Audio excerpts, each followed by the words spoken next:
Cette fois, on ne parle plus de rumeurs de couloir ni d'articles de presse à sensation. Exit les accusations lancées par des éditorialistes, les discours politiques ou les fantasmes entretenus par certains cercles idéologiques. Désormais, c'est du sérieux. L'Algérie se retrouve formellement citée dans une enquête pour terrorisme d'État menée par le Parquet national antiterroriste en France, autrement dit l'institution judiciaire la plus puissante du pays, lorsqu'il s'agit d'affaires impliquant des réseaux terroristes, surtout quand des États étrangers sont soupçonnés d'en être à l'origine. Et attention, cette fois-ci, ce n'est pas n'importe quelle voix qui s'exprime, c'est celle de Olivier Christen, le patron du PNAT lui-même. Le 3 avril dernier, lors d'une prise de parole publique, il a confirmé sans détour l'existence de 8 enquêtes en cours liées à ce qu'on appelle le terrorisme d'État. Et dans cette liste, 3 pays ressortent clairement: l'Iran, la Russie et l'Algérie. Oui, l'Algérie. Une première historique. Jamais depuis son indépendance, le pays n'avait été officiellement pointé du doigt comme acteur central dans un dossier de ce type par une autorité judiciaire française de ce niveau. Alors, de quoi parle-t-on vraiment quand on évoque ce fameux terrorisme d'État? Si l'on en croit Olivier Christen, la cible n'est pas forcément celle qu'on imagine. Lors d'une intervention accordée à France Info, oui, une chaîne publique, pas un plateau polémique ni une antenne privée à sensation, il a tenu à clarifier un point essentiel: ces opérations ne cherchent pas prioritairement à frapper la population française dans son ensemble. Non. Ce qui est visé, ce sont surtout les opposants politiques réfugiés ou installés sur le territoire français. Autrement dit, les conflits s'exportent, mais de manière ciblée. Et là où les choses prennent une tournure encore plus inquiétante, c'est dans la distinction qu'il établit. Parmi les États concernés, un seul ferait exception: l'Iran. Selon lui, ce pays serait davantage susceptible de mener des actions pouvant toucher directement certains groupes présents en France, notamment des communautés perçues comme hostiles, en particulier la communauté juive. Pour les autres, comme la Russie ou l'Algérie, la logique est différente. Il s'agirait d'opérations visant leurs propres opposants vivant en exil sur le sol français. Mais ne vous y trompez pas, cela n'enlève rien à la gravité de la situation, bien au contraire. Ce que vient d'énoncer le chef du parquet antiterroriste est tout sauf anodin. C'est une déclaration inédite, presque un tournant. Pour la première fois, une autorité judiciaire de ce niveau dans un pays comme la France, partenaire clé de l'Algérie et terre d'accueil de sa plus grande diaspora, associe officiellement l'État algérien à des faits relevant du terrorisme d'État. Et ça, ce n'est pas juste une ligne dans un rapport. C'est un signal fort, très fort. Précisons tout de suite une chose, histoire d'éviter les amalgames faciles lorsque le nom de l'Algérie est mentionné ici. Il ne s'agit ni de ses citoyens, ni de sa diaspora, ni de monsieur et madame tout le monde. Ce qui est visé, ce sont les sphères dirigeantes, autrement dit l'appareil étatique et ceux qui le contrôlent. Nuance essentielle. Ensuite, parlons du fameux terrorisme d'État. Ce terme flotte souvent entre 2 dimensions politiques et juridiques. Dans le langage courant des magistrats, notamment au sein du parquet antiterroriste, l'expression est utilisée. Pourtant, surprise, elle n'existe pas en tant qu'infraction clairement écrite noir sur blanc dans la loi. Le droit français, lui, ne s'embarrasse pas de savoir qui est derrière l'acte État, organisation ou groupe clandestin. Il se concentre sur la nature de l'acte lui-même. Et justement, que dit la loi? Selon le code pénal, notamment les articles 421-1 et suivants sont considérés comme terroristes des actes qui à la base relèvent du droit commun: homicide, tentative de meurtre, destruction, extorsion, infraction liée aux armes. Mais à une condition clé, ces actes doivent être commis avec l'intention claire de semer la peur ou de perturber gravement l'ordre public dans le cadre d'une action organisée, qu'elle soit individuelle ou collective. Voilà la frontière. Ce n'est pas l'acte en lui-même qui suffit, c'est l'objectif derrière. Et c'est précisément là que tout bascule. On pourrait croire qu'un homicide et un acte terroriste relèvent du même registre, mais en réalité, tout les oppose. Ce qui fait basculer un crime dans la catégorie du terrorisme, ce n'est pas seulement la violence de l'acte, c'est surtout l'intention derrière: ébranler un pays, semer la peur à grande échelle, fragiliser l'ordre public. Un meurtre, aussi tragique soit-il, reste généralement circonscrit à un cercle restreint de la famille. Les proches, parfois une communauté locale. Le terrorisme lui vise bien plus large, il cherche un effet de choc national. Et c'est précisément là que la situation devient explosive. Lorsqu'un État étranger franchit la ligne rouge en intervenant dans les affaires internes d'un autre pays en portant atteinte à sa souveraineté et qu'il orchestre dans l'ombre des opérations clandestines en mobilisant des réseaux criminels, des hommes armés ou des intermédiaires douteux pour s'en prendre à des opposants réfugiés sur le territoire français, on n'est plus dans le simple banditisme. On entre dans le champ du terrorisme. Selon l'analyse du parquet antiterroriste, ce qualificatif s'impose dès lors que des actions sont pilotées, soutenues ou financées par des structures étatiques étrangères. Cela inclut des pays comme la Russie, l'Algérie ou encore l'Iran, lorsqu'ils ciblent des dissidents en exil, des groupes spécifiques ou même certains intérêts présents en France. Et les méthodes, parfois indirectes, recours à la criminalité organisée, recrutement d'exécutants locaux, voire de tueurs à gages contactés en ligne, avec un objectif clair, intimider, faire pression, réduire au silence. Dans ce contexte, les procédures évoquées récemment par Olivier Christen ne laissent guère de place au doute. Si l'on parle aujourd'hui de terrorisme d'État, ce n'est pas par effet de style, mais parce qu'il y a, derrière ces opérations, un commanditaire étatique identifié. Et les cibles des opposants des figures publiques installées en France. Rien de moins. Si aujourd'hui on parle sans détour de terrorisme d'État, ce n'est pas un hasard. Derrière ces opérations, il y a clairement un commanditaire étatique. Et surtout, fait inédit, presque historique, c'est désormais un magistrat de haut rang en France qui le dit ouvertement en pointant directement l'Algérie. Alors, à quoi fait allusion Olivier Christen? Soyons honnêtes, le mystère est mince. Tout le monde voit de quoi il s'agit, l'affaire dite des Z. Ce dossier, d'ailleurs, n'a pas toujours été entre les mains du parquet antiterroriste. Au départ, au printemps 2024, il relevait du tribunal judiciaire de Créteil. Puis les choses ont pris une toute autre tournure. Les services de renseignement français, notamment la DGSI, ont mis au jour preuves concrètes à l'appui l'implication directe de membres des services algériens opérant sur le sol français. Et pas n'importe lesquels, certains bénéficiaient d'un statut diplomatique. On parle ici de figures comme un vice-consul à Créteil, un responsable des visas au consulat ou encore un premier secrétaire à l'ambassade. À partir du moment où des représentants officiels d'un État sont impliqués, le dossier change de dimension. Résultat, la justice classique se retire et le dossier est transféré au parquet national antiterroriste. Et là, on franchit un cap. Ce n'est plus une simple affaire de droit commun, l'enlèvement de MLDZ ne peut plus être classé comme un banal crime. On ne parle ni d'un règlement de compte, ni d'une affaire crapuleuse ordinaire. Non, ici, la qualification est claire, acte terroriste. Pourquoi? Parce qu'il y a derrière une organisation structurée avec l'ombre d'un État étranger. Si l'opération avait été menée par de simples malfrats agissant pour leur propre compte, l'affaire aurait suivi son cours devant un tribunal classique comme tant d'autres dossiers criminels en région parisienne. Mais dès lors que des agents liés à un appareil étatique entrent en jeu, que des exécutants sont recrutés, payés, encadrés, et que l'ordre vient d'en haut, on ne parle plus de délinquance ordinaire.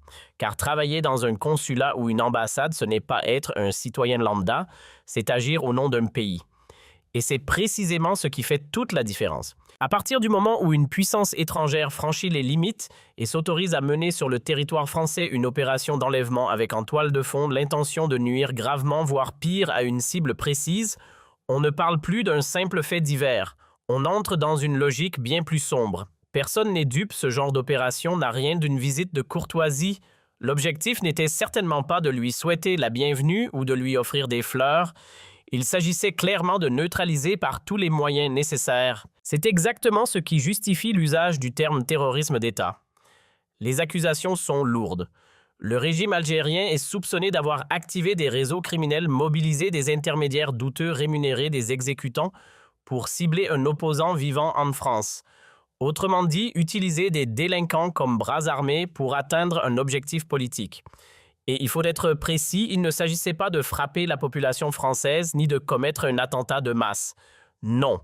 La cible était individuelle, mais l'opération, elle relevait d'une stratégie étatique. C'est là toute la subtilité et toute la gravité, parce qu'au final, on parle bien d'un acte de violence orchestré par un État étranger, et ça, en droit comme en pratique, ça s'appelle du terrorisme.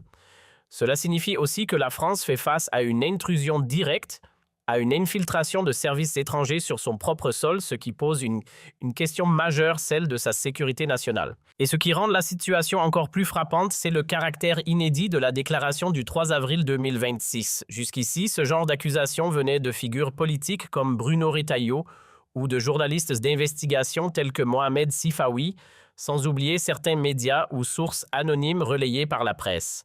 Mais cette fois, on change de dimension. Ce n'est plus un commentaire, ni une analyse, ni une accusation indirecte. C'est une autorité judiciaire officielle qui, pour la première fois, désigne clairement l'Algérie en tant qu'État comme impliqué dans des actes de nature terroriste commis en France. Et ça, c'est un basculement. Soyons clairs, on n'est pas face à un épisode banal. Ce qui se passe ici n'a tout simplement aucun précédent. C'est inédit, c'est hors norme. Et surtout, c'est extrêmement lourd de conséquences. Si Olivier Christen a pris la parole de manière aussi directe, ce n'est pas sur la base d'un ressenti ou d'une impression. Non. Derrière ces mots, il y a du concret, des éléments tangibles, des faits établis, des indices solides. Il faut bien comprendre une chose, un magistrat ne fonctionne pas comme un commentateur ou un responsable politique. Il ne s'appuie ni sur des intuitions ni sur des émotions. Il avance avec des preuves, pointe finale. Et détail important, il n'a pas désigné une personne en particulier ni un individu précis comme Abdelmadjid Tebboune. Ce qu'il a nommé, c'est l'État algérien lui-même. Et ça change tout. Quant à l'affaire des îles, les contours deviennent de plus en plus clairs. Même si tout n'a pas été rendu public, un certain nombre d'éléments ont été décrits, documentés, analysés. Et toutes les pistes semblent converger vers un même point des acteurs liés au service algérien, connectés aux plus hautes sphères du pouvoir. Et là, la question devient inévitable. Peut-on vraiment croire que tout cela s'est fait sans validation au sommet? Certains diront il n'existe aucune preuve directe impliquant le président. Très bien. Admettons. Imaginons que seuls quelques responsables des services aient agi, mais ces structures dépendent de qui en est le chef ultime. Le président, en tant que chef des armées et autorité suprême, pouvait-il réellement ignorer une opération d'une telle ampleur menée sur le territoire français? Et même en poussant l'hypothèse plus loin, celle d'une initiative isolée d'une trahison interne. Qu'est-ce qui l'empêcherait aujourd'hui d'ouvrir une enquête en Algérie pour faire toute la lumière? S'il n'a rien à se reprocher, pourquoi ne pas demander des comptes aux responsables de l'époque? Pourquoi ne pas interroger des figures clés comme certains cadres des services ou responsables sécuritaires en poste à l'étranger? Si tout cela n'était qu'une dérive individuelle, un excès de zèle de quelques agents incontrôlés, cela aurait déjà été établi, exposé, clarifié. On le saurait. Clairement, on le saurait. Soyons sérieux 2 minutes. Ce type d'opération, ce n'est pas une improvisation de dernière minute. On parle ici d'un dispositif lourd, structuré, minutieusement préparé, avec des moyens financiers conséquents. Ce genre de mécanique ne se lance pas sur un coup de tête. Imaginez qu'un simple officier, qu'il soit colonel ou même général, puisse dans son coin monter un tel scénario en Algérie, c'est tout simplement irréaliste. Et pourtant, certains essaient de nous vendre cette version.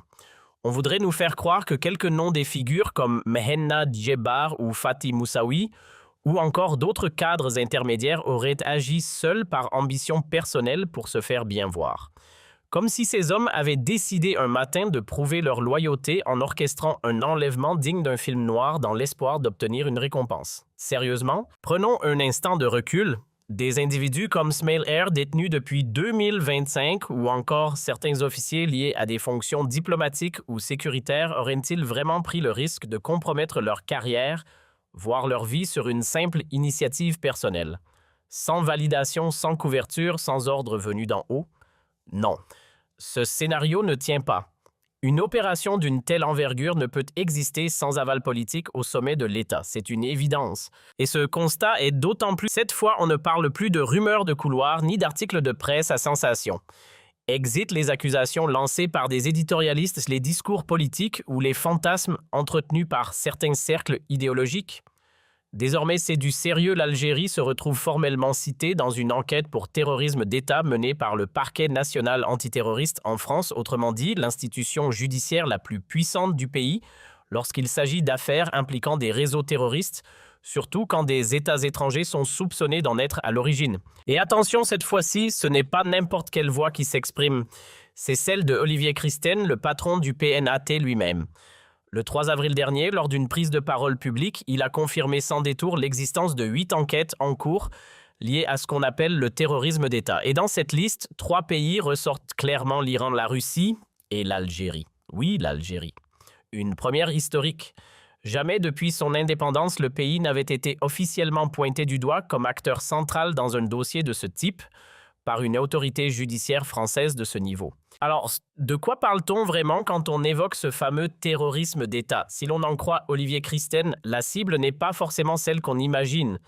Lors d'une intervention accordée à France Info, oui, une chaîne publique, pas un plateau polémique ni une antenne privée à sensation, il a tenu à clarifier un point essentiel: ces opérations ne cherchent pas prioritairement à frapper la population française dans son ensemble. Non. Ce qui est visé, ce sont surtout les opposants politiques réfugiés ou installés sur le territoire français. Autrement dit, les conflits s'exportent, mais de manière ciblée. Et là où les choses prennent une tournure encore plus inquiétante, c'est dans la distinction qu'il établit. Parmi les États concernés, un seul ferait exception, l'Iran. Selon lui, ce pays serait davantage susceptible de mener des actions pouvant toucher directement certains groupes présents en France, notamment des communautés perçues comme hostiles, en particulier la communauté juive. Cette fois, on ne parle plus de rumeurs de couloir ni d'articles de presse à sensation. Exit les accusations lancées par des éditorialistes, les discours politiques ou les fantasmes entretenus par certains cercles idéologiques. Désormais, c'est du sérieux. L'Algérie se retrouve formellement citée dans une enquête pour terrorisme d'État menée par le Parquet national antiterroriste en France, autrement dit, l'institution judiciaire la plus puissante du pays, lorsqu'il s'agit d'affaires impliquant des réseaux terroristes, surtout quand des États étrangers sont soupçonnés d'en être à l'origine. Et attention, cette fois-ci, ce n'est pas n'importe quelle voix qui s'exprime, c'est celle de Olivier Christen, le patron du PNAT lui-même. Le 3 avril dernier, lors d'une prise de parole publique, il a confirmé sans détour l'existence de 8 enquêtes en cours liées à ce qu'on appelle le terrorisme d'État. Et dans cette liste, 3 pays ressortent clairement: l'Iran, la Russie et l'Algérie. Oui, l'Algérie. Une première historique. Jamais depuis son indépendance, le pays n'avait été officiellement pointé du doigt comme acteur central dans un dossier de ce type par une autorité judiciaire française de ce niveau. Alors, de quoi parle-t-on vraiment quand on évoque ce fameux terrorisme d'État? Si l'on en croit Olivier Christen, la cible n'est pas forcément celle qu'on imagine. Lors d'une intervention accordée à France Info, oui, une chaîne publique, pas un plateau polémique ni une antenne privée à sensation, il a tenu à clarifier un point essentiel: ces opérations ne cherchent pas prioritairement à frapper la population française dans son ensemble. Non. Ce qui est visé, ce sont surtout les opposants politiques réfugiés ou installés sur le territoire français. Autrement dit, les conflits s'exportent, mais de manière ciblée. Et là où les choses prennent une tournure encore plus inquiétante, c'est dans la distinction qu'il établit. Parmi les États concernés, un seul ferait exception, l'Iran. Selon lui, ce pays serait davantage susceptible de mener des actions pouvant toucher directement certains groupes présents en France, notamment des communautés perçues comme hostiles, en particulier la communauté juive. Pour les autres, comme la Russie ou l'Algérie, la logique est différente. Il s'agirait d'opérations visant leurs propres opposants vivant en exil sur le sol français. Mais ne vous y trompez pas, cela n'enlève rien à la gravité de la situation, bien au contraire. Ce que vient d'énoncer le chef du parquet antiterroriste est tout sauf anodin. C'est une déclaration inédite, presque un tournant. Pour la première fois, une autorité judiciaire de ce niveau dans un pays comme la France, partenaire clé de l'Algérie et terre d'accueil de sa plus grande diaspora, associe officiellement l'État algérien à des faits relevant du terrorisme d'État. Et ça, ce n'est pas juste une ligne dans un rapport. C'est un signal fort, très fort. Précisons tout de suite une chose, histoire d'éviter les amalgames faciles lorsque le nom de l'Algérie est mentionné ici. Il ne s'agit ni de ses citoyens, ni de sa diaspora, ni de monsieur et madame tout le monde. Ce qui est visé, ce sont les sphères dirigeantes, autrement dit l'appareil étatique et ceux qui le contrôlent. Nuance essentielle. Ensuite, parlons du fameux terrorisme d'État. Ce terme flotte souvent entre deux dimensions politiques et juridiques. Dans le langage courant des magistrats, notamment au sein du parquet antiterroriste, l'expression est utilisée. Pourtant, surprise, elle n'existe pas en tant qu'infraction clairement écrite noir sur blanc dans la loi. Le droit français, lui, ne s'embarrasse pas de savoir qui est derrière l'acte État, organisation ou groupe clandestin. Il se concentre sur la nature de l'acte lui-même. Et justement, que dit la loi? Selon le code pénal, notamment les articles 421-1 et suivants sont considérés comme terroristes des actes qui à la base relèvent du droit commun: homicide, tentative de meurtre, destruction, extorsion, infraction liée aux armes. Mais à une condition clé, ces actes doivent être commis avec l'intention claire de semer la peur ou de perturber gravement l'ordre public dans le cadre d'une action organisée, qu'elle soit individuelle ou collective. Voilà la frontière. Ce n'est pas l'acte en lui-même qui suffit, c'est l'objectif derrière. Et c'est précisément là que tout bascule. On pourrait croire qu'un homicide et un acte terroriste relèvent du même registre, mais en réalité, tout les oppose. Ce qui fait basculer un crime dans la catégorie du terrorisme, ce n'est pas seulement la violence de l'acte, c'est surtout l'intention derrière: ébranler un pays, semer la peur à grande échelle, fragiliser l'ordre public. Un meurtre, aussi tragique soit-il, reste généralement circonscrit à un cercle restreint de la famille. Les proches, parfois une communauté locale. Le terrorisme lui vise bien plus large, il cherche un effet de choc national. Et c'est précisément là que la situation devient explosive. Lorsqu'un État étranger franchit la ligne rouge en intervenant dans les affaires internes d'un autre pays en portant atteinte à sa souveraineté et qu'il orchestre dans l'ombre des opérations clandestines en mobilisant des réseaux criminels, des hommes armés ou des intermédiaires douteux pour s'en prendre à des opposants réfugiés sur le territoire français, on n'est plus dans le simple banditisme. On entre dans le champ du terrorisme. Selon l'analyse du parquet antiterroriste, ce qualificatif s'impose dès lors que des actions sont pilotées, soutenues ou financées par des structures étatiques étrangères. Cela inclut des pays comme la Russie, l'Algérie ou encore l'Iran, lorsqu'ils ciblent des dissidents en exil, des groupes spécifiques ou même certains intérêts présents en France. Et les méthodes, parfois indirectes, recours à la criminalité organisée, recrutement d'exécutants locaux, voire de tueurs à gages contactés en ligne, avec un objectif clair, intimider, faire pression, réduire au silence. Dans ce contexte, les procédures évoquées récemment par Olivier Christen ne laissent guère de place au doute. Si l'on parle aujourd'hui de terrorisme d'État, ce n'est pas par effet de style, mais parce qu'il y a, derrière ces opérations, un commanditaire étatique identifié. Et les cibles des opposants des figures publiques installées en France. Rien de moins. Si aujourd'hui on parle sans détour de terrorisme d'État, ce n'est pas un hasard. Derrière ces opérations, il y a clairement un commanditaire étatique. Et surtout, fait inédit, presque historique, c'est désormais un magistrat de haut rang en France qui le dit ouvertement en pointant directement l'Algérie. Alors à quoi fait allusion Olivier Christen? Soyons honnêtes, le mystère est mince. Tout le monde voit de quoi il s'agit, l'affaire dite des Z. Ce dossier d'ailleurs n'a pas toujours été entre les mains du parquet antiterroriste. Au départ, au printemps 2024, il relevait du tribunal judiciaire de Créteil. Puis les choses ont pris une toute autre tournure. Les services de renseignement français, notamment la DGSI, ont mis au jour preuves concrètes à l'appui l'implication directe de membres des services algériens opérant sur le sol français. Et pas n'importe lesquels, certains bénéficiaient d'un statut diplomatique. On parle ici de figures comme un vice-consul à Créteil, un responsable des visas au consulat ou encore un premier secrétaire à l'ambassade. À partir du moment où des représentants officiels d'un État sont impliqués, le dossier change de dimension. Résultat, la justice classique se retire et le dossier est transféré au parquet national antiterroriste. Et là, on franchit un cap. Ce n'est plus une simple affaire de droit commun, l'enlèvement de MLDZ ne peut plus être classé comme un banal crime. On ne parle ni d'un règlement de compte, ni d'une affaire crapuleuse ordinaire. Non, ici la qualification est claire, acte terroriste. Pourquoi? Parce qu'il y a derrière une organisation structurée avec l'ombre d'un État étranger. Si l'opération avait été menée par de simples malfrats agissant pour leur propre compte, l'affaire aurait suivi son cours devant un tribunal classique comme tant d'autres dossiers criminels en région parisienne. Mais dès lors que des agents liés à un appareil étatique entrent en jeu, que des exécutants sont recrutés, payés, encadrés, et que l'ordre vient d'en haut, on ne parle plus de délinquance ordinaire. Car travailler dans un consulat ou une ambassade, ce n'est pas être un citoyen lambda, c'est agir au nom d'un pays. Et c'est précisément ce qui fait toute la différence. À partir du moment où une puissance étrangère franchit les limites et s'autorise à mener sur le territoire français une opération d'enlèvement avec en toile de fond l'intention de nuire gravement, voire pire, à une cible précise, on ne parle plus d'un simple fait divers. On entre dans une logique bien plus sombre. Personne n'est dupe, ce genre d'opération n'a rien d'une visite de courtoisie. L'objectif n'était certainement pas de lui souhaiter la bienvenue ou de lui offrir des fleurs.